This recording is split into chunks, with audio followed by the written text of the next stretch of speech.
एक बार मैंने एक कुत्ता पाला। लोगों ने मुझे बहुत मना किया कि भाई उस कुत्ते को मत पाल, लेकिन मैंने किसी की नहीं सुनी। उस कुत्ते को पाल पोस के बड़ा किया, एक बच्चे की तरह पाला, खूब खिलाया, खूब पिलाया।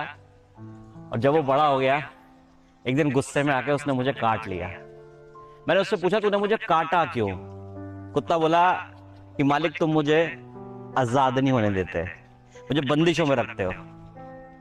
मुझे लगा कि शायद मेरी गलती है, मुझे उसे आजाद छोड़ देना चाहिए। और एक दिन मैंने कुत्ते को आजाद छोड़ दिया। रास्ते में मैंने देखा कि वो कुत्ता गू खा रहा था, और तब मुझे समझ आया कि वो किस तरह की आजादी मांग रहा था।